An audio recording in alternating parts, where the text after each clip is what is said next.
Ya, Assalamualaikum warahmatullahi wabarakatuh dan selamat sejahtera. So, ini adalah video untuk part 3, bagi topik trigonometri lah. Okay. So, untuk video kali ini saya akan menerangkan tentang angle di mana bila kita ada angle yang nilai dia adalah nilai yang more than 90 degree dan kita nak mencari dia punya trigonometric ratio lah. So, trigonometric ratio adalah dia punya nilai untuk sin theta, cos theta ataupun tangent theta.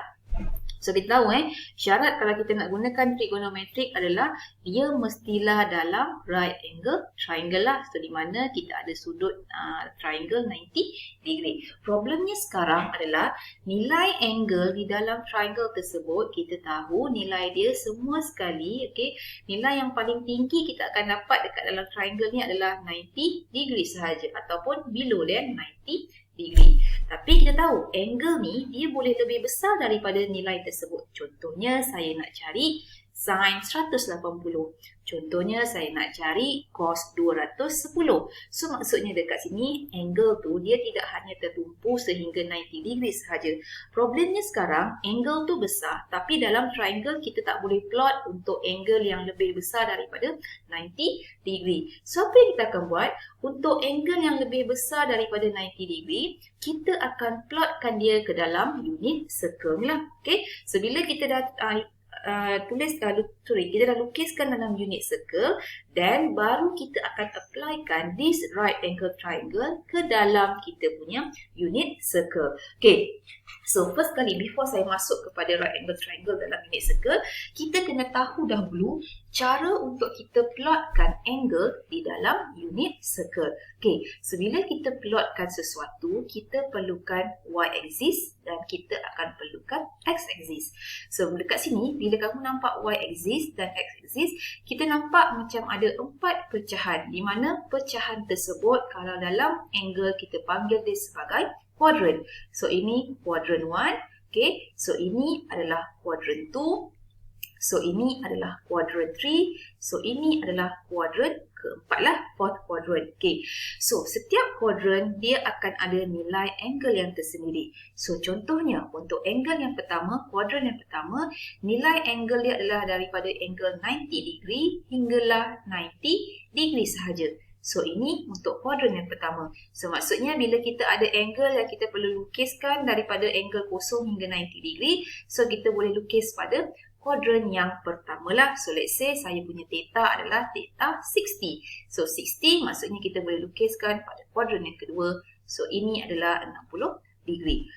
So untuk kuadran yang kedua pula adalah angle between 90 degree until 180. So maksudnya bila kita ada angle antara dua nilai tersebut, so kita akan plotkan pada kuadran yang kedua lah. So let's say saya punya theta adalah 120.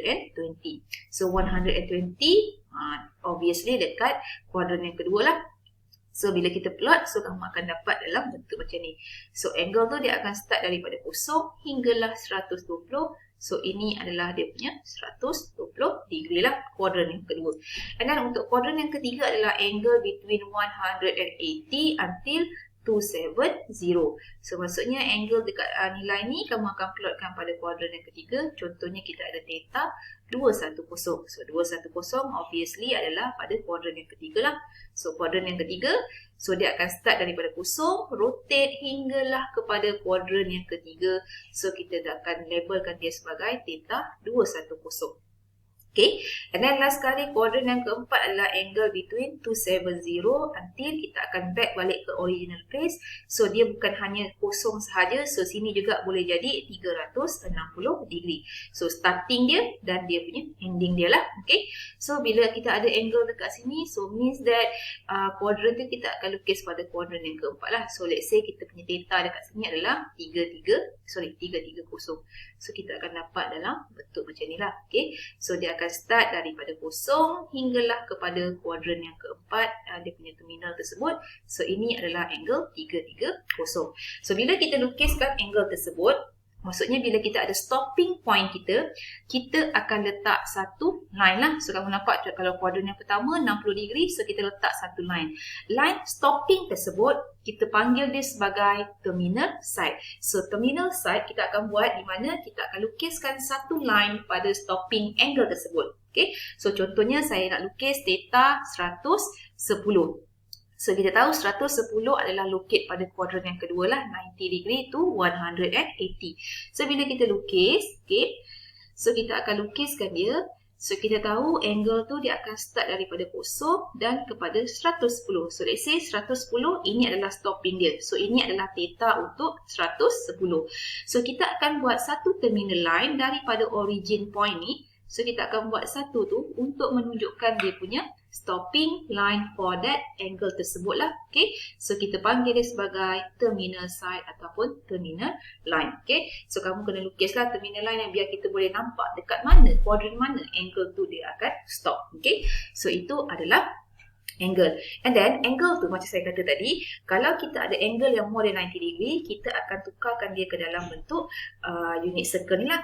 So kita tahu one complete of cycle dekat sini bersamaan dengan 360 degree. Tetapi angle tidak hanya limit maksimum sampai 360 degree. So dia juga boleh lebih daripada one complete cycle. So contohnya kalau angle tu adalah let's say theta 420 degree. So maksudnya kita tahu maksimum dekat sini adalah 360 degree. So bila dia lebih daripada 360 degree, so maksudnya dia punya angle tu adalah more than one cycle lah. So dia boleh lebih daripada one cycle. Okay, contohnya kita ada two cycle. Okay, so kalau two cycle maksudnya 360, two cycle lah, tambahkan dengan 360. So total dia adalah 720. So bila angle tu in between 360 hinggalah 720, so means that dia dah nak masuk kepada second cycle.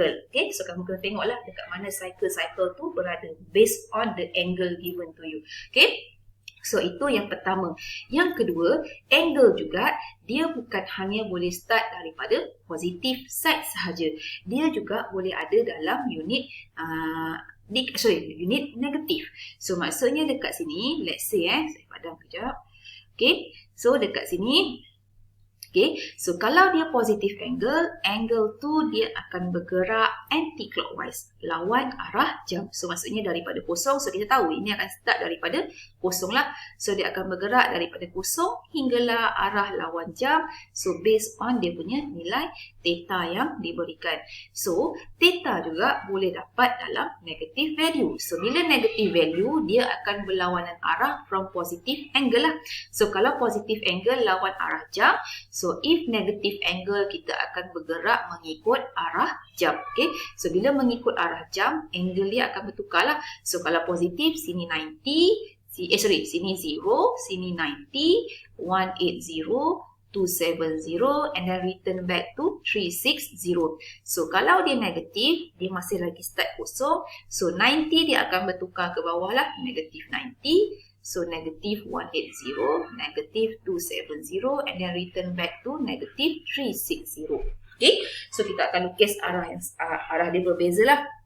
Tapi walaupun dia positif or negative angle, kuadran tetap lagi sama. So means that ini kuadran pertama, ini kuadran kedua, ini kuadran yang ketiga dan ini kuadran yang keempat. So same goes untuk negative angle. Walaupun dia punya angle kita ikut arah jam, tapi kuadran pertama masih lagi dekat sebelah sini.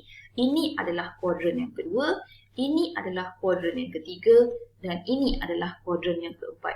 Kuadran dia tak akan berubah tapi kalau angle dia boleh berubah ikut negatif atau positif lah. Tapi kuadran dia punya nilai dia akan start juga sini mestilah 1, so sini pun mestilah 1 and then continue 2, 3, 4 dan 4. Kuadran tak akan berubah walaupun dia negatif angle. Okay, so itu information yang kamu kena tahu. And then next one, unit untuk angle. Okay, biasanya kita boleh gunakan dua unit. Sama ada kamu nak gunakan dalam degree ataupun kita nak gunakan unit radian lah. Okay, so bezanya kalau degree kita akan gunakan simbol contohnya 30 degree. So kita ada satu bulat dekat atas lah untuk menunjukkan unit degree. Kalau radian biasanya kita akan gunakan dalam pi lah ataupun dia akan tulis. Contohnya kalau dalam pi kita tulis macam 3/2 pi. So bila ada pi automatik ini adalah unit radian ataupun dia tulis dalam unit radian itu sendiri lah. Contohnya 1.14 radian. Okay, so ini adalah dalam unit radian. So beza degree dengan radian, biasanya degree nilai dia akan lebih besar lah. Contohnya 30, 60, 180, 420, 360. Okay, so itu unit degree. Tapi kalau radian, dia punya nilai dia adalah nilai yang kecil lah. Contohnya kamu nampak dekat sini 3/2, 1.14. So nilai dia biasanya dalam perpuluhan dan nilai yang sangat kecil.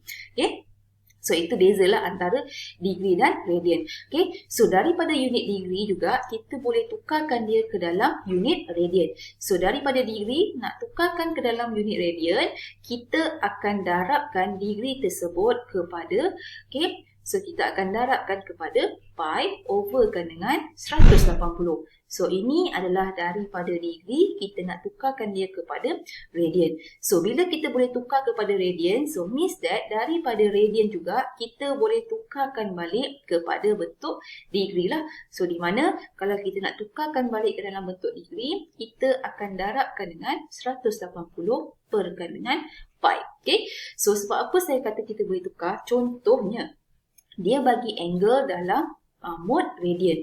And then kita nak lukiskan dalam unit circle. So biasanya kalau kita nak lukiskan dalam unit circle, kamu tahu dalam unit degree saja. 0, 90, 180, 270, 360. So bila dalam radian kita nak lukiskan di dalam unit circle agak susah lah. So apa yang kamu kena buat, bila kamu ada unit radian, tukarkan dahulu ke dalam unit degree menggunakan this formula. So bila dah dalam degree, baru kita boleh lukiskan dia dalam bentuk unit circle. Okay, so itu dia punya nilai yang kamu kena tahu. Kita akan tengok contoh example macam mana kita nak sketch angle di dalam unit circle. So saya ambil a few saja. So contohnya saya nak sketch untuk angle 250 lah. Okay, so first kali 250 bila kita lukiskan, so kamu nampak ini adalah positive value. So bila positive value maksudnya dia punya angle adalah positive angle. So kita akan rotate secara anti-clockwise lah. Okay, so first kali lukis dia punya y-axis dan lukis dia punya x-axis. So kita tahu sini angle 0, 90, 180, 270 and then return back to 360. Okay, so kita nak sekarang 250.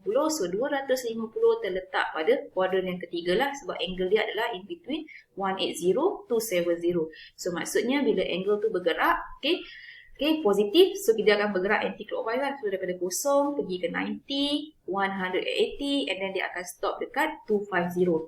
So kita tahu dia stop dekat sini, let's say lah okay, sketch kan. So bila kita tahu stopping dia, kamu akan letak satu terminal line dia. Okay, untuk menunjukkan stopping for the angle dekat sini iaitu 250 degree. Okay, so ini adalah yang pertama. So contoh yang kedua, kalau dia bergerak secara negatif angle lah. So dekat sini kita nampak angle dia 320 and then dekat depan ada negatif. Inilah simbol kan. So bila negatif, so means that angle tu dia akan bergerak secara clockwise. So sama juga, kita lukis dia punya y-axis, kita lukis x-axis. So bila kita dah lukis, angle tu akan jadi berbeza lah. So 0, negatif 90, negatif 180, negatif 270 and then return back negatif 360. Okay, so sama juga bila angle dia nak 320, so 320 terletak pada kuadran yang ni lah. Okay, 270, 360. So maksudnya angle tu dia akan bergerak daripada 0, so pusing kepada 320. So bila dah ada dia punya point dia, kita akan lukis sketch dia punya terminal line dia lah. So ini adalah negatif 320. So kena tengok kalau positif kamu akan bergerak secara anti-clockwise. Kalau dia adalah negatif, kamu akan bergerak secara clockwise. So let's say kalau theta dia adalah more than 360, contohnya 420. So apa yang kamu akan buat? First kali tolakkan 420 tolakkan dengan 360.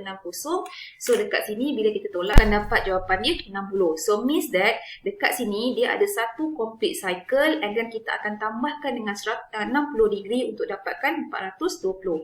So bila kita lukis dia positif kan. So maksudnya daripada kosong. So 360 and then tambahkan dengan 60 degree. So 60 degree antara kosong hingga 90 lah. So maksudnya ini adalah kita punya angle. So angle tu dia boleh jadi lebih daripada 360 degree. Okay. So itu saja untuk video kali ini. Sketching the angle.